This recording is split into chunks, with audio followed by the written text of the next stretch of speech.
Halo semuanya, shalom, selamat pagi, selamat siang, selamat sore, dan selamat malam buat kita semuanya. Pagi ini sebelum mengawali aktivitas kita, saya mau sharing sesuatu. Saya kutip dari khotbah Pastor Jeffrey Rahmat di minggu kemarin, saudara, tentang iman dan identitas. Bahwa seringkali kita kehilangan identitas ketika kita mengalami masalah.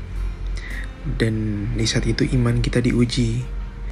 Bagaimana kita memandang suatu masalah, apakah dari perspektif kita atau dari perspektif Tuhan.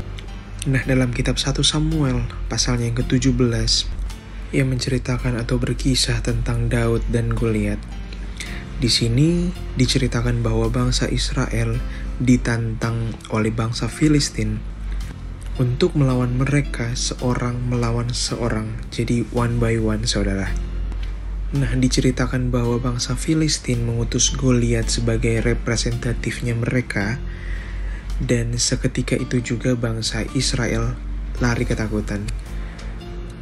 Tapi di sini muncul satu sosok yang baru, saudara, seorang anak yang sebenarnya hanya diutus oleh ayahnya untuk membawa makanan dan mengecek apakah 3 orang kakaknya masih hidup atau tidak, yaitu Daud.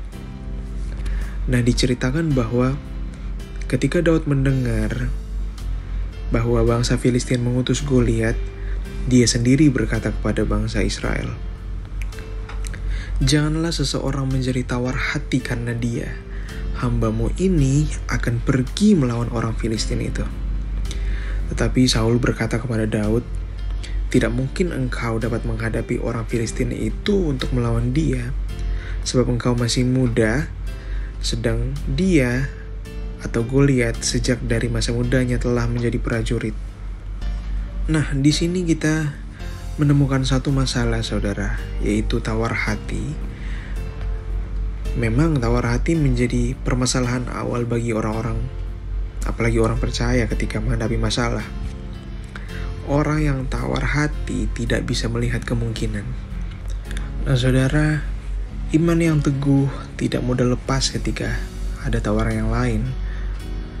Karena tadi disebutkan bahwa Saul berkata kepada Daud, "Oh, engkau tidak bisa melawan dia karena dia sudah dari muda dia berperang."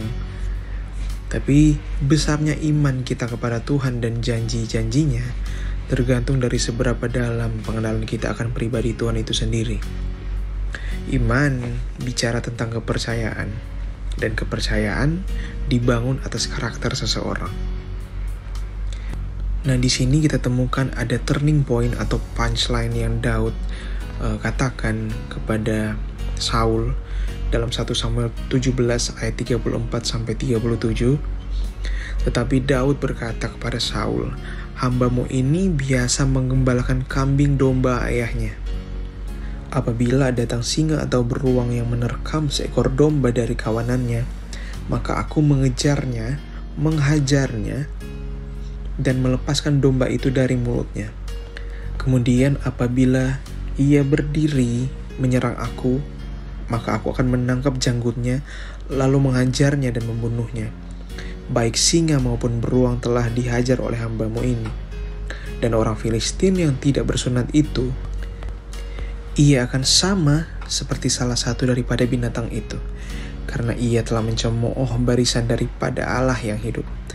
Pula kata Daud, saudara, ini ayat favorit saya, "Tuhan yang telah melepaskan aku dari cakar singa dan dari cakar beruang, dia juga akan melepaskan aku dari tangan orang Filistin itu." Maka kata Saul kepada Daud, "Pergilah, Tuhan menyertai engkau." Nah, di sini saudara yang membedakan Saul dan Daud adalah Saul selalu bertarung dengan kelompok, sedangkan Daud terbiasa sendiri. Nah, di sini jelas terdapat perbedaan iman antara imannya Saul dan imannya Daud. Imannya Saul adalah iman kerumunan atau iman kelompok, sedangkan imannya Daud adalah iman yang personal untuk Tuhan. Daud mengenal baik siapa Tuhannya. Tuhan yang sama yang menolong Daud menghadapi singa dan beruang, dia beriman dan dia percaya bahwa Tuhan yang sama pun akan menolong dia ketika dia menghadapi Goliat, saudara.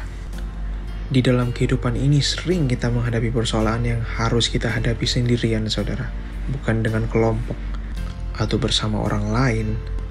Nah, di sini adalah saat yang tepat untuk kita pergunakan atau kita gunakan iman personal kita kepada Tuhan.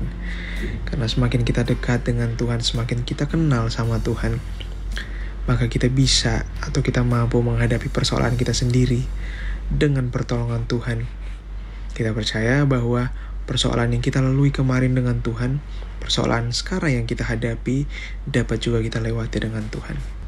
Saya rasa sekian dulu sharing saya pada pagi hari ini.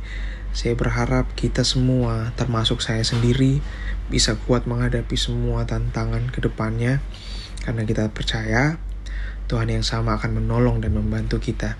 Asalkan kita punya iman yang personal, kita mau lebih dekat dan lebih kenal sama Tuhan lagi. Terima kasih semuanya sudah mendengarkan dan meluangkan waktu untuk mendengarkan sharing pagi hari ini. Saya harap Tuhan Yesus memberkati kita semua sepanjang hari ini dan kita selalu menjadi berkat buat banyak orang. Shalom, selamat pagi semuanya.